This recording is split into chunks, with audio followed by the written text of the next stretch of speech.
Nous avons tenu une réunion avec la délégation marocaine qui est composée de 4 acteurs clés, le secteur public, le secteur privé, les ONG, mais également les instituts de recherche.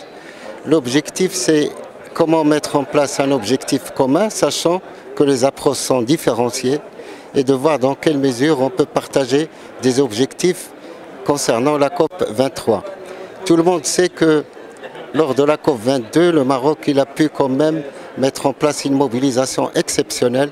Et c'est justement le maintien de cette mobilisation qu'on veut maintenir lors de la COP 23. Les enjeux que nous avons partagés avec la délégation, ils sont de l'ordre de 4.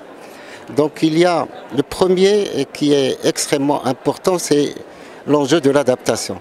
L'adaptation au changement climatique, elle est extrêmement importante. Le Maroc, de par sa position géographique, donc il subit de plein fouet le changement climatique et ses conséquences. Donc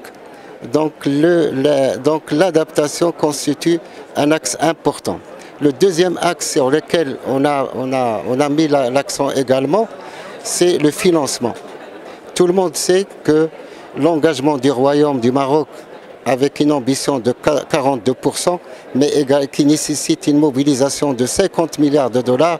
Donc ça veut dire qu'il y a un travail important à faire lors de la COP 23 pour que toute la délégation marocaine puisse œuvrer à ce qu'on puisse avoir une mobilisation importante de financement et en même temps s'intégrer dans le processus de négociation sur la finance.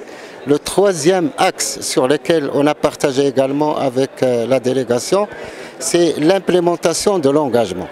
Or, l'implémentation de l'engagement, qu'est-ce qu'il demande? Il demande des modalités, des directives qui doivent être connues et partagées avec l'ensemble des acteurs pour qu'on puisse dérouler nos engagements d'une manière opérationnelle et profitable pour le Maroc. Enfin, le dernier point qui est extrêmement important, nous sommes en train de parler d'une transition économique et la transition économique nécessite le renforcement des capacités des acteurs. Donc le renforcement des capacités constitue un axe extrêmement important et dans ce cadre-là, il y a des négociations importantes qui sont menées, qu'on a partagées également avec la délégation concernant le plan d'action du comité de Paris.